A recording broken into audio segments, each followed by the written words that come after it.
That's a mood swing. I guess I can't really think of something off the top of my head. No. Well, then you're a happy-go-lucky dude. I am. That's what I said for the most part. So whatever Junie's doing for his mental health, we all need to do it. We all need to work 7 days a week. That's not what I'm saying.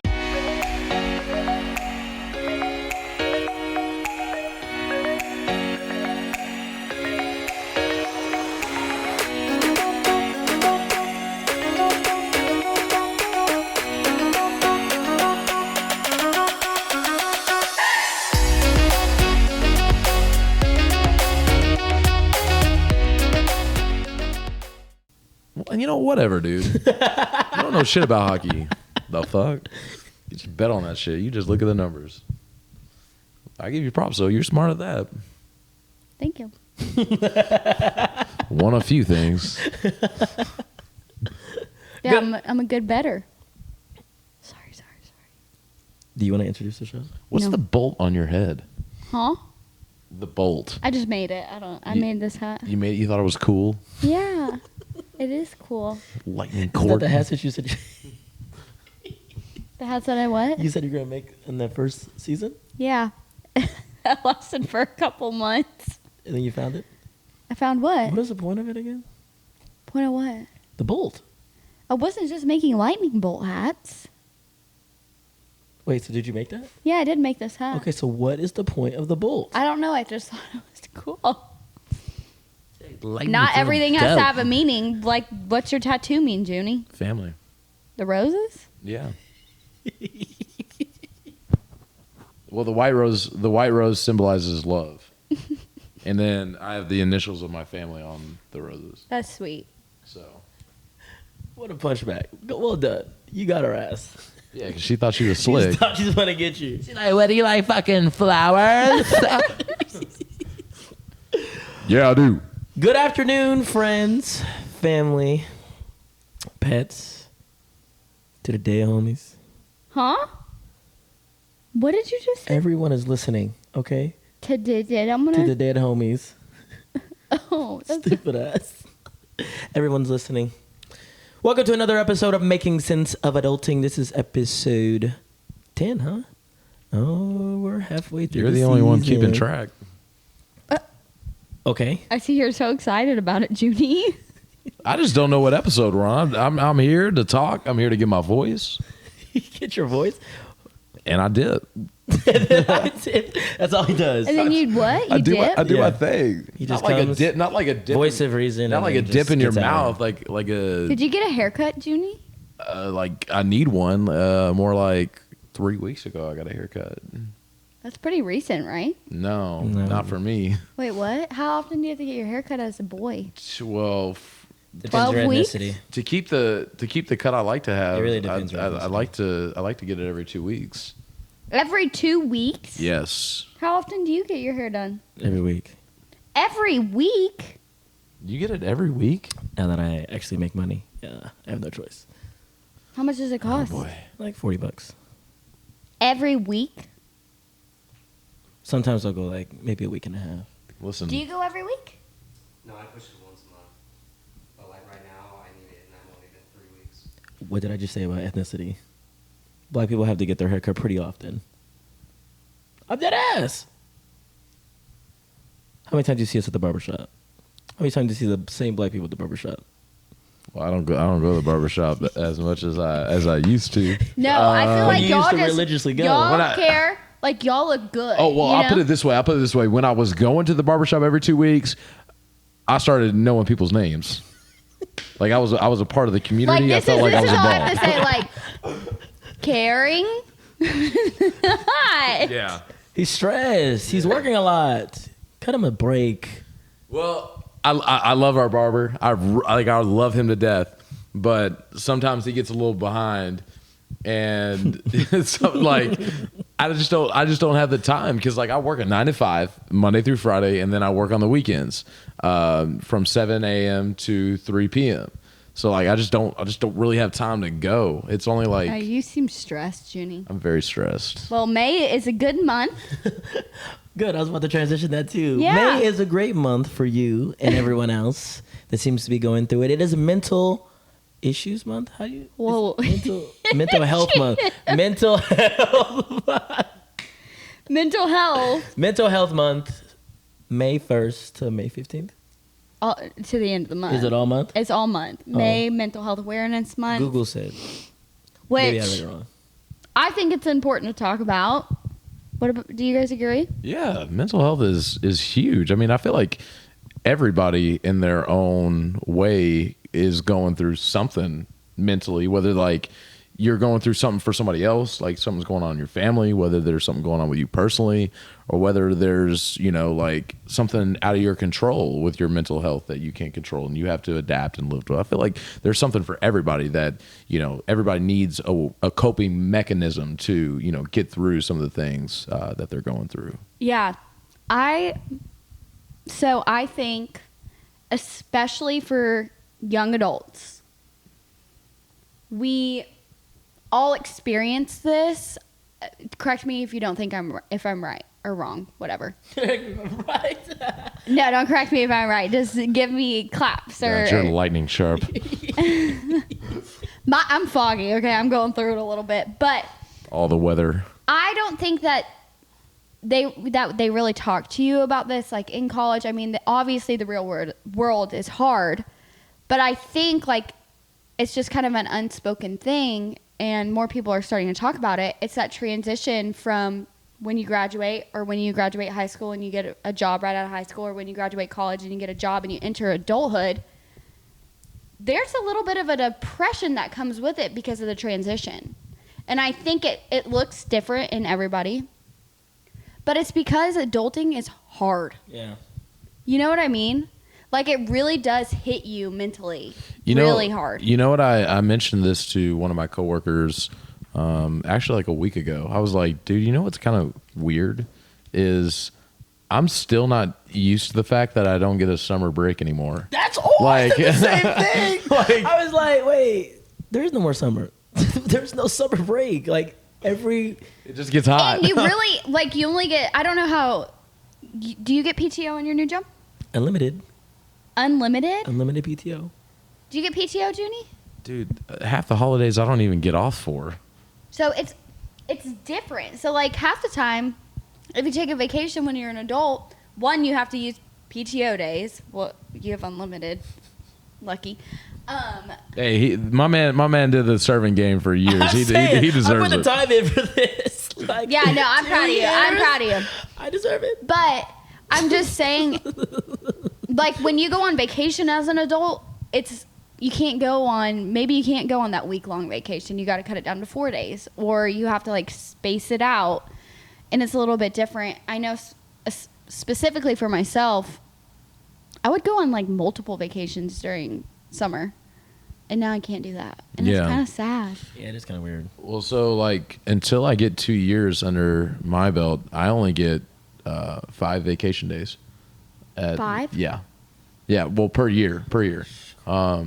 But I don't know. My company is very small. It's family owned. It's local. It's not a big corporation.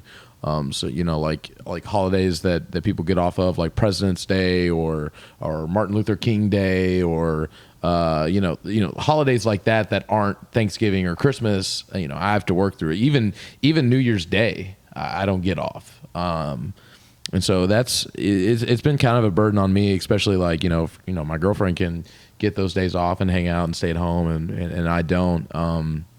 So I for me, How's that on your mental? it's I mean, it's hard because like I'd say the biggest coping mechanism for me when it comes to mental stress is sleep.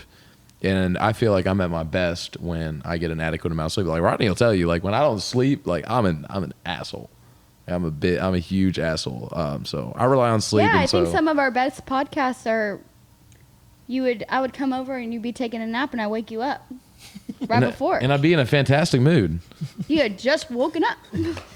That's how he always Do you wants remember it. that? Because then they're just hobbling in, and he's like, Rewind to little our first season. I would come over to y'all's house when y'all lived together, and freaking Junie's ass would be asleep in his room or on Every the time. couch, and I would go bang on the door, or I would just barge in. No, you didn't. You never. I never once heard you bang on the door. Yeah, because you didn't hear it, so I would have to open the door and come like poke you or some shit or shake you. So wait, so since we're talking about transition, you went from like you said, you were sleeping a lot, you had a lot of free time, to now not doing it. So how do you manage your mental health now with not having so much free time to yourself and not going crazy with all the work that you're doing? That's a good question. I don't think I've found a resolution yet. That's something I'm still seeking out because, I mean, now I'm working a weekend job, moving into this new house that I'm in, paying a little bit more monthly, just trying to, save as much as I can. Like, I've just transitioned because when we first came down here and I was serving at Cheesecake with you, I was working like 4 or 5 days a week, and it was 4-hour, 5-hour shifts, and it gave me a lot of free time. Like, I go out and drink that night, and then wake up and be at work by 11 o'clock the next day, no problem. But now I'm working 8:30 to 5 every day, Monday through Friday, and like I said, 7 to 3 on the weekends. It's almost just like I just can't catch up. So, but I'll tell you something I'm doing this weekend though. Like, me and Shana are taking a weekend trip to Greeter Falls, which is about like an hour and a half down here. It's a little like outdoor getaway, like some waterfall trails, place to go swimming. We're gonna take the dog. So I think that's what I'm doing. Just taking a weekend to myself here and there, and kind of decompressing. But I don't know. For me, I'm still kind of searching for that thing that I can do on a regular basis that'll kind of help me with the amount of work that I've been doing and decompressing and with stress. So differently from you, since you have like more so a lot of free time doing remote, how do you manage your mental health? I would say being remote is super nice. I can't imagine going to the office every single day. So kudos to you, Junie. I like to break up my day, so I'll take breaks. Like for lunch, I'll get out of the house. I'll go on a walk. I'll go sit down at the little Tequila's Mexican restaurant.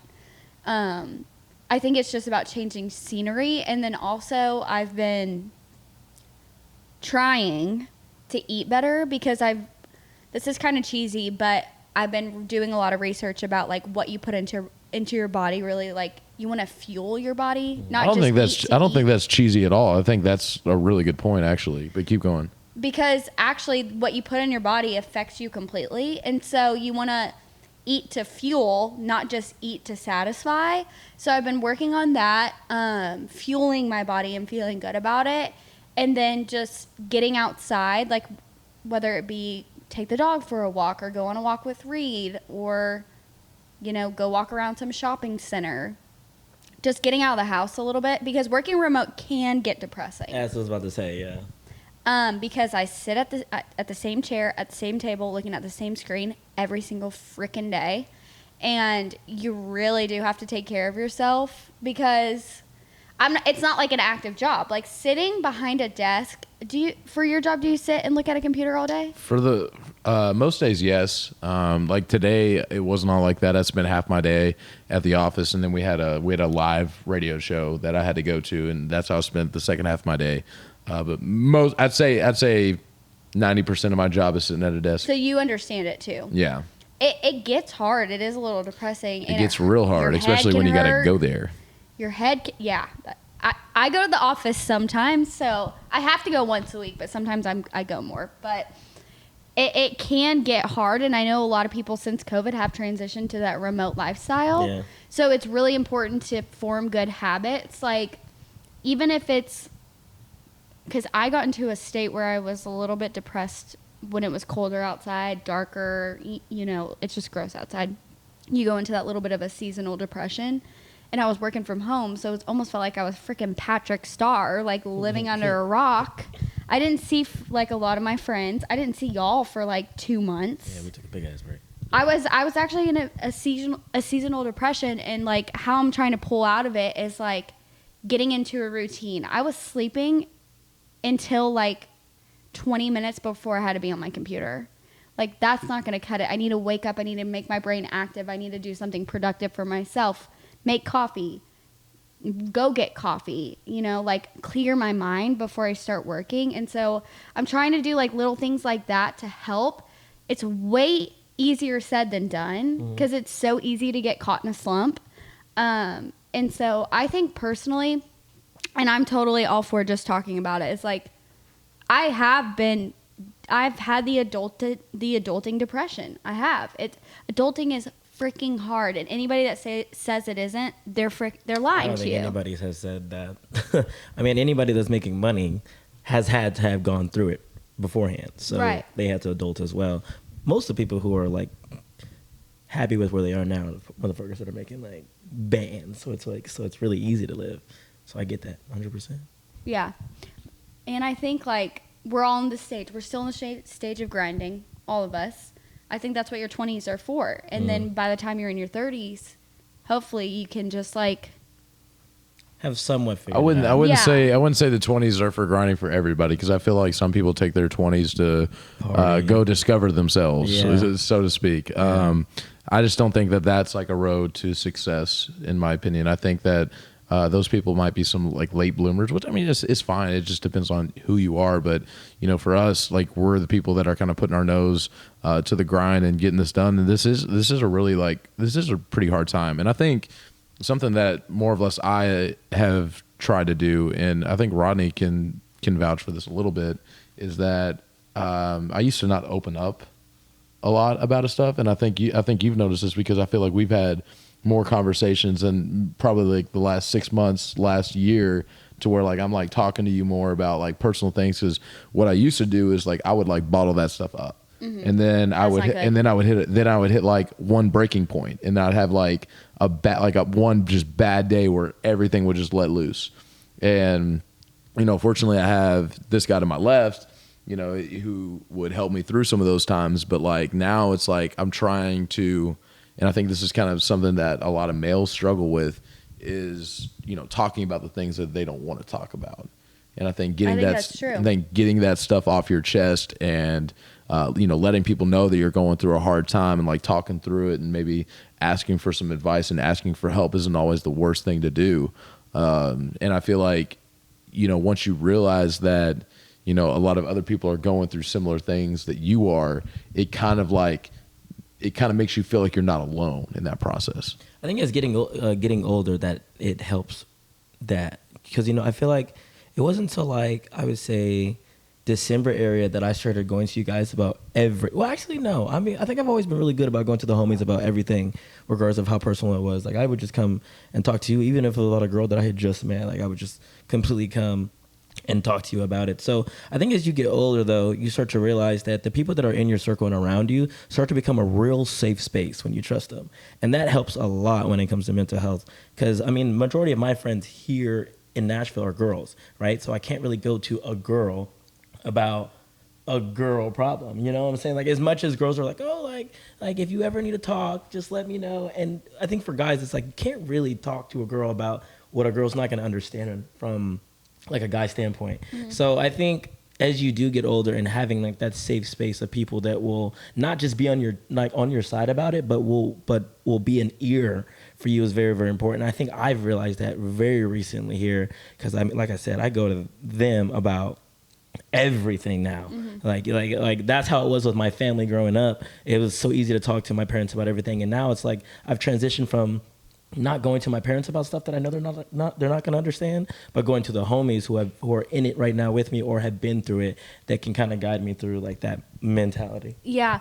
And I think it's interesting to hear y'all both say that, because I think, as Junie mentioned, like as men, it's harder to talk about stuff you struggle with.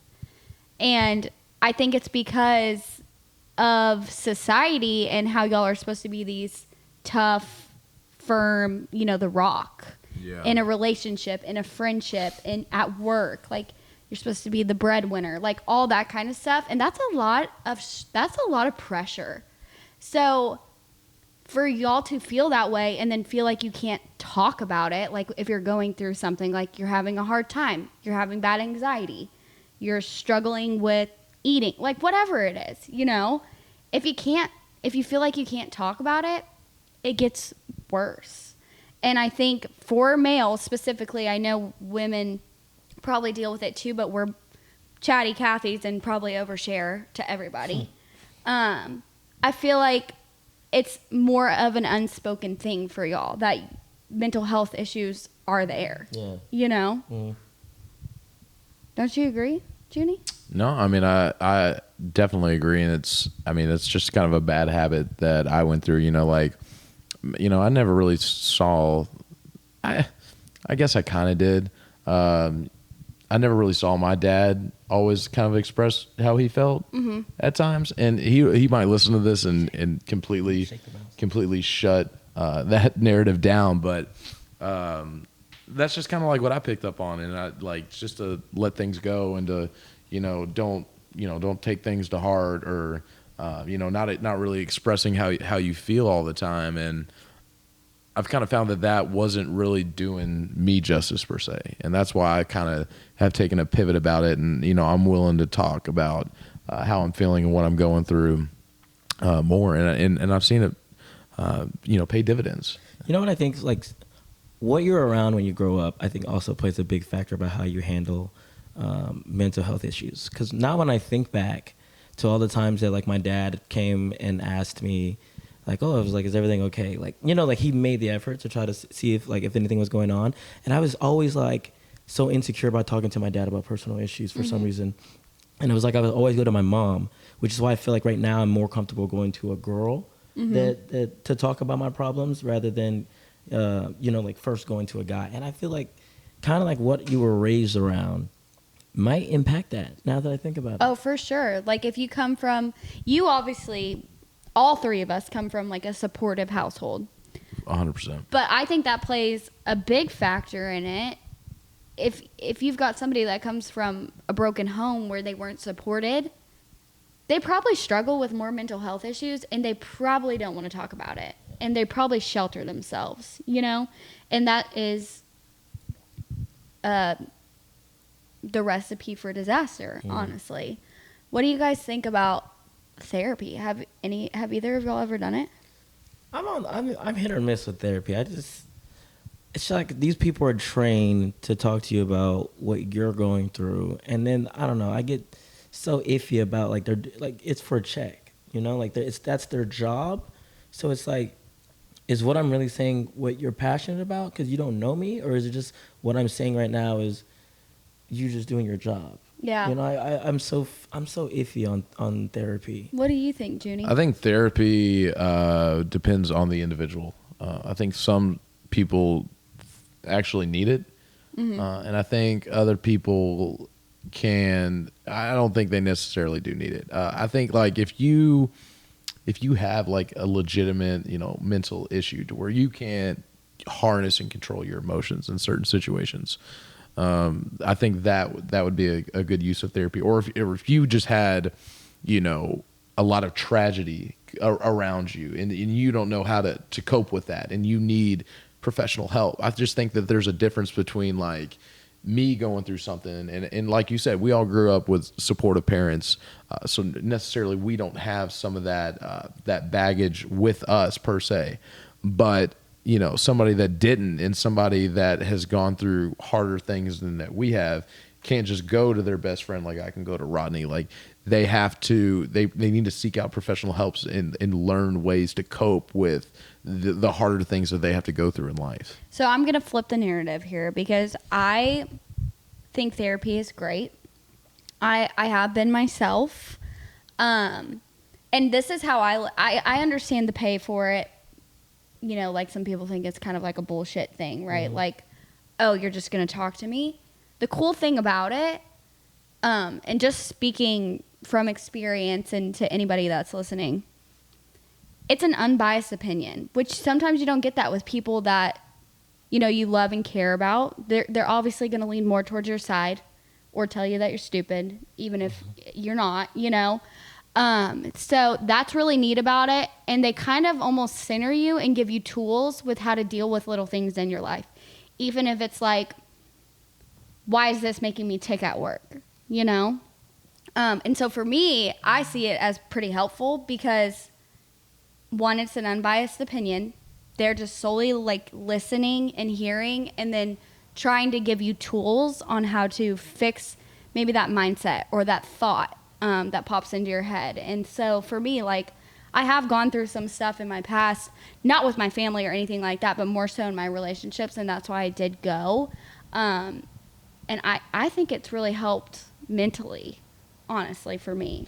And I can see that perspective of, you know, maybe having like an outside opinion, in that somebody that doesn't know you and doesn't know like your tendencies or how you think can have a more clear head when it comes to evaluating you and your situation. I can see where that helps. I guess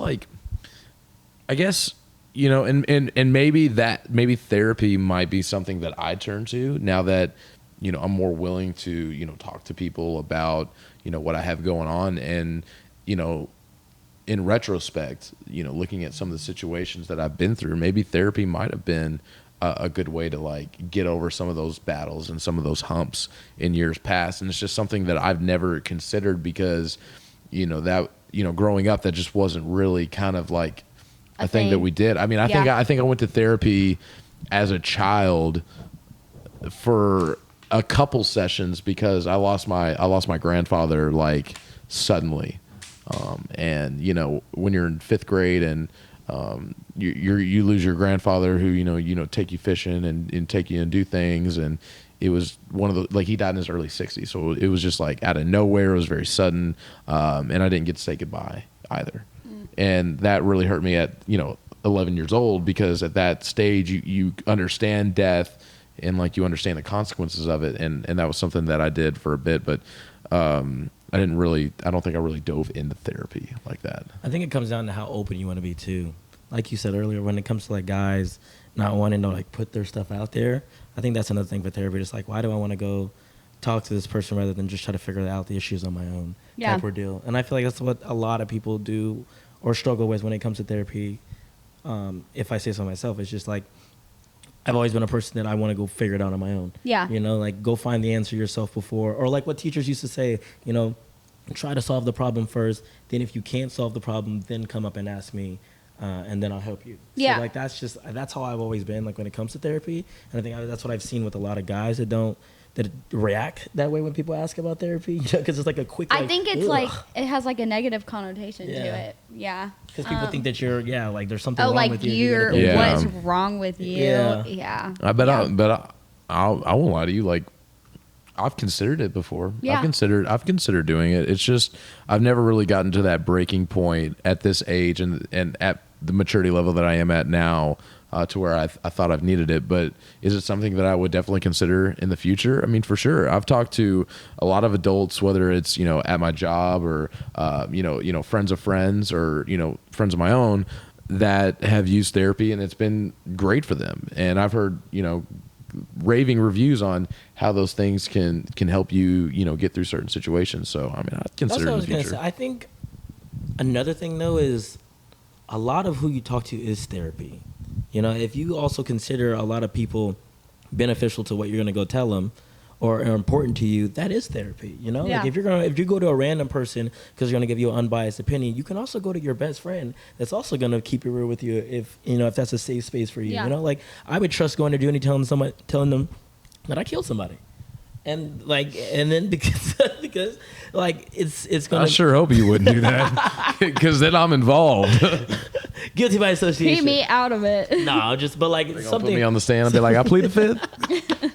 I don't know shit. But like something serious, something like super super serious. Like I wouldn't mind going to a homie about, even if I know it's gonna make me uncomfortable. And I think those topics are the ones that are therapy. Like the ones that you're like, do I really want to tell this motherfucker?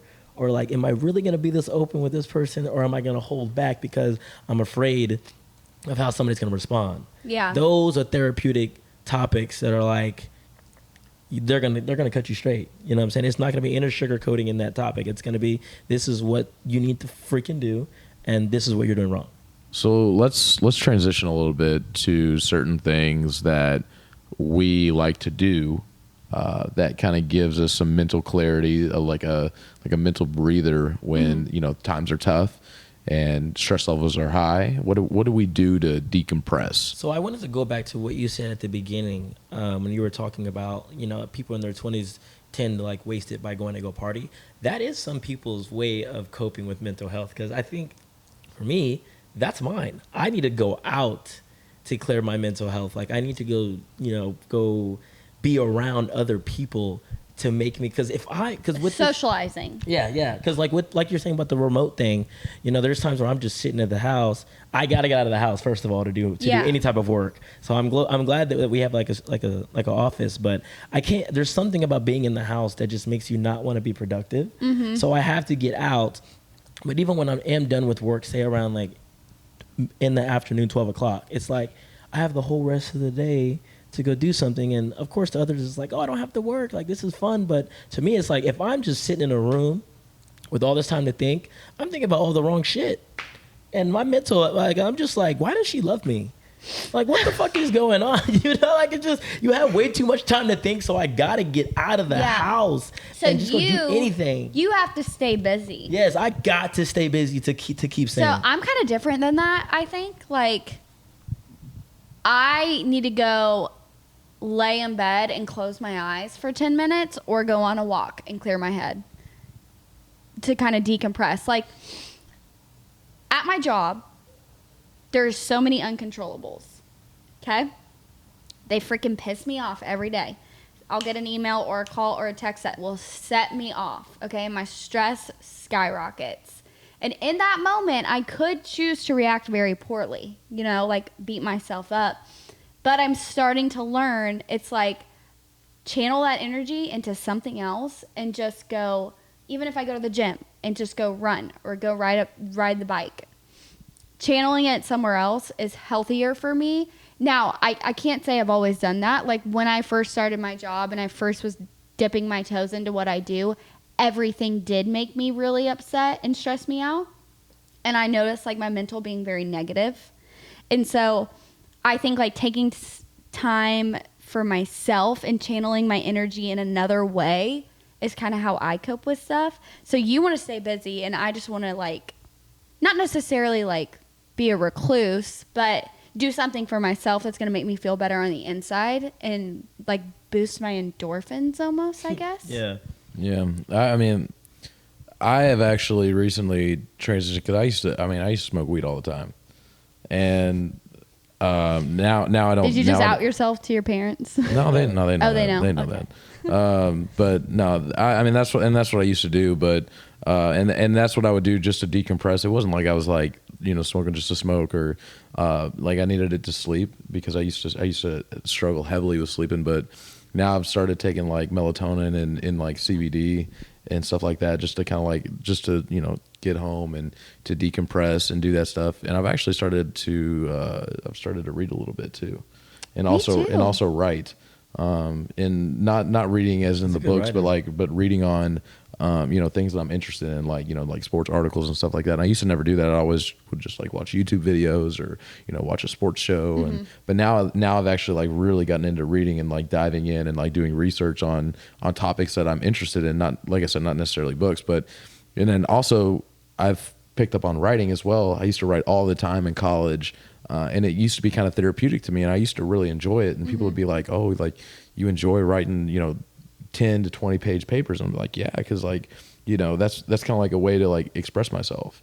And now I get to do that with the thing that I love, and I'm like writing articles on our ESPN station, and that has become something that like I get to do research, I get to go read, and then I get to go put it and write, and I do that on a weekly basis now. Sometimes I'm pumping out, 3 articles a week. Like last week I was dropping a lot of stuff for like the NFL draft, and yeah, I mean that's kind of something that I find therapeutic. Something that I used to like, the gym used to be like a big therapeutic thing for me, but since working 7 days a week, it's been super hard. So something that I've kind of considered getting into is like, instead of going to the gym like every day like I was, is maybe starting to like wake up in the morning and kind of like what you were saying was, start like get up and do something. Well, what I used to do all the time, I mean, you probably don't believe this now, but I used to run a lot. Mm-hmm. Like I used to run like, because I ran cross country in high school, I'm thinking about starting to just do like a 30-minute run in the morning. In the Just morning. like get up, and I mean that raises your endorphins, like that gets you going. They get you like you know your mind going, and I mean that's something that I'm kind of like thinking about doing because I used to miss that. I used to miss that clarity that I would I think get. your from running. hobbies are therapeutic, and that's I mean, like, I go bowl by myself. Like, I'll go to All You Can Bowl, put headphones in, and then just bowl. And it's such a normal thing to do. It's like back in college when you were an athlete, going to go shoot in the gym by yourself. Like when you've had a bad game or a bad day, you know. What's therapeutic is going to go do stuff that you're passionate about. So I think, like, for me, going back to going out and being around people, music is my therapy. You know what I'm saying? Like, I tell people all the time, my love language is music. Like, I like to sing songs, not do music, but I like to sing songs. I like people to listen to lyrics. I like to dance to a certain beat. Like, music is my therapy. So that's like when I go out, especially in a city like Nashville, I'm around all this music. I want to be involved in all these artists. I want to help the music grow. So I think that's why going out looks like is my therapy, and it looks like to others it's party, but for me it's like it's keeping me sane, but it's also working at the same time. You know what I'm saying? It's keeping me busy, it's keeping me along track of where I want to be long term, and it's keeping me around the music because that's what I'm passionate about. You know, this podcast is very therapeutic too. That too. Getting to talk about, you know, our lives and getting to talk about everything that we go through and all the stuff, and getting to hear your all's perspectives on certain topics and different things, and all the laughs and all the bickering and going back and forth. I mean that's always been therapeutic for me is talking to you dipshits, but but I mean I enjoy doing this and hearing your all's perspective, and also the feedback that we get from the podcast. Like, other people, you know, talking to us, like people that I haven't talked to in years that'll hit me and be like, yo, like, I heard this episode, man, and, you know, this made me think of this, that, and the other. And it's like, it also like kind of connects me to, you know, people that I haven't talked to in a long time. And so, yeah, you know, shout out to the podcast for being therapeutic and helping us get through stuff. And I think it's, if you watch from the beginning, I mean, you could definitely see the growth Yeah. in my all gosh. three of us from Crazy. that way one. Crazy. I wonder if there's like a way we can really show that besides telling people, oh, go listen. Like, I wonder if there's like a Oh my certain gosh, clips. wait, I just got a great idea. Do you guys watch Cody Ko on Instagram? I mean, on YouTube? Negative. Oh my gosh. You gotta go watch Cody Ko. Okay, so what he does is he watches other people's YouTube videos. It's called That's So Cringe. That's his segment. And he finds these cringy ass YouTube videos and he like records his reactions to them. Oh, yeah. It's hilarious. What if we did like just a YouTube video? We could maybe even I don't know if we could podcast it because we would be listening, but like we could listen to portions of our past episodes and just see like how we react and talk about that it. On would the be, cra- we that should would be do such a good episode. On the What the F episode. That'll be a great one to do that one on. Like we could just do a YouTube video of it or something. I don't know if Yeah, we that'd could be like, you know what I mean? Yeah. Wouldn't that be fun? That is a good idea because we need to put some more shit on the YouTube thing anyways.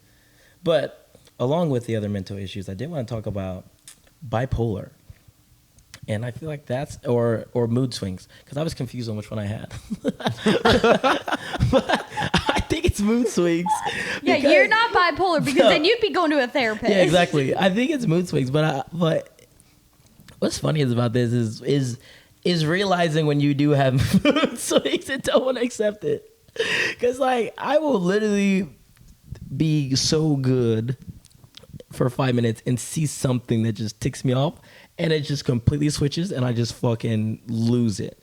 And I feel like so many people have these fucking random mood swing moments that are, how do you control those? That's me. I think like so many people go to that shit. You remember the last time we were in Kansas City? And we were having a good time. And then, you know, we were at line at that bar and these people started walking in and like cutting the line because we were sitting Oh, out. yeah, we were yeah, sitting on yeah, we were sitting yeah. on the we were sitting on the freezing cold, right? Waiting to get in this rinky dink Kansas City bar, like. And what happened? And these dudes just like walked in and cut everybody. And I turned, I saw one of them go past me. I turned around and there's another dude coming. I was like, who the fuck you think you are? Just completely. That sounds like 360. anger management. No, I because don't know what it was. why? Because they were cutting the line. No, that That's was not Not mood mood swing. swings. That's anger management. Nah, I told him straight up. I was like, wait in line like all of the rest of us. I was like, I froze my ass off to get this shitty ass bar. More of a So mood can swing you. moment would be like when we were in Chicago, and when you reacted about the jacket situation. Okay, you didn't react That- the best either. That was a mood. No, not in the house. I'm talking about when we were walking outside. That was like a complete mood swing. Switch. That would be It would more of almost like a be mood like swing. if you were in a good mood, something happened, and then Yeah. you were in a bad mood because of that because something one thing. took you off, and then you completely like 360. Like if I like my Even though it's really not the end of the world. yeah, my recent example was like somebody that I had, like I was out at the bar having a great time, drunk, and then somebody that had walked in that played me walked in, and I was just like, and like I just shut down, and I felt like I wasn't even like having a good time anymore. Oh, I you completely just left. because you just saw her. Yeah, like I just saw them there, and I knew like all the bullshit that I had to go through with them. So I'm like, okay, they're just completely turned. Like I was having a good time. Everybody's out. That is a mood having swing. a good time. Like good, like raging. Drinks in me. They walk in. I just see them, and they're just seeing them changed my whole mood. Like I So stopped that was drinking. a trigger. Yeah, and then that's what I'm saying. Most of my mood swing comes from being triggered by something that pisses me off, and then I just completely shut down, and I'll just fucking leave. Like I literally just left the bar, and everybody's like, "Oh, where'd you go?" And I had to like completely like I have to move away from the situation. Like I had to get away from my phone. I gotta just like decompress and then come back to it after and just kind of explain like, oh, like I left because I got pissed off. I won't So- go into detail about it, but This is a good opportunity for us to talk about this. So you were triggered and you had to remove yourself from the situation. That could be your way of decompressing or like making sure nothing bad happens. Like, would you ever react poorly? Like, would you ever go up and confront the situation? never that. You would never. So I would just handle it, and that's handling it yourself rather than going to go try into the situation and solve it. Like I was just like, let me just handle it myself and just move myself out of the situation. otherwise, you would just be in a bad mood. Yeah, I would just be in a bad mood, pissing people off at the bar, and like I hate those type of people. Yeah. Well, at least you know like what you need to do to make sure like you can get back to a better headspace. Like it's better than you just staying there and being in a pissy attitude all night, Facts. right? Yeah. So you know how to handle it. I mean, I don't think there's ever really a way to handle a mood swing. I mean, whatever's going to tick you off is what's going to tick you off, whether it be that same day, the next day, or 2 days after that. Like, that same situation is still going to be relevant, period. Yeah. So, I mean, it's really decompressing and just calming the fuck down is all you can really do. Like, Yeah. that situation pissed you off, but rather than speak in the spur of the moment or do something in the spur of the moment, you got to take the time to calm the hell down, get to the next day. It's going to bother you mentally, but again, that's what you got to train your mental to do, is to just calm down, decompress, and just kind of like ease yourself away from the situation. See, I can't bite my tongue. What? That's my problem. I don't know. Like I think I'm 90% like I'm a happy person, you know. Mm-hmm. But like if something pisses me off, like I'm gonna say something. Like I can't. I've always been that type of person that's just like, you know, if you say something or you do something, like I'm gonna let you know about it. And I don't really like to hold back. Now, I've noticed that, and I've like tried to kind of do what Rodney has done and alleviate from my situation, but I'm still just like, I don't know. I just, like the way I handle it is just like I'm gonna let you know how I feel about it. And I guess that might be and honestly, like when I do that, I kind of calm down afterward, because I'll say what I gotta say, and then when I'm done with what I gotta say, I'm done. I'm going back to the finger. Why? What is that? Because that's not a mood swing, Junie. That just seems like you getting mad at something. Yeah, that's not. But what's the difference? Like mood swing would be like going from a really happy to a really sad. So if he's really happy and a girl walks in and he gets mad about it, what's the difference? That's my mood. He just does no. are you and I mad? know. Are you like upset? Like sad? I just get depressed like, about the situation. It's almost. period. He was saying he kind of shuts down. Yeah. Like I like my mood. You know, like completely your mood. Have you ever felt 360s that? or 180s? Like when you're really happy and then something happens and you just kind of shut down and you just want to go home. That's a mood swing. I guess I can't really think of something off the top of my head. No. Well, then you're a happy-go-lucky dude. I am. That's what I said for the most part. So whatever Junie's doing for his mental health, we all need to do it. We all need to work 7 days a week That's not what I'm saying. and go on a run in the morning or try to convince ourselves to. Yeah, just don't work from home and stare at a wall all day. Shit, yeah, don't do that. It's hard. But hey, this was a good episode. It was a serious one. Yeah, we needed it because we've been the last 10 or 9 have been rowdy. So good we got to really decompress and have a serious, intimate conversation. But I think for the next one, we need to figure out to get a guest. We had Femi in the last one, so I was like, technically that was a guest. Yeah. But next one, we need to get somebody of interest. I need to get somebody on here to come and talk their truth or something. So stay tuned. Yeah, so I promise we're gonna get a guest this one. I keep saying that after every episode, but this next one I will find a guest. Promise. I doubt Social it. butterfly himself said it. I will find somebody, whether that be the dude in the fucking elevator that just has a story about How his funny dog. would that be if we just grabbed a random What if I just went and person? knocked on somebody's door? You know your neighbors? Excuse me, we're next door, 435. Come on over. But it's your boy Radio Rod, Rodney Smith, episode 10 of Making Sense of Adulting, 11 on the way. We're pushing through. Next episode, I promise you we're going to get a guest. It is your boy Radio Rod, Rodney Smith, signing out. Audi. Later.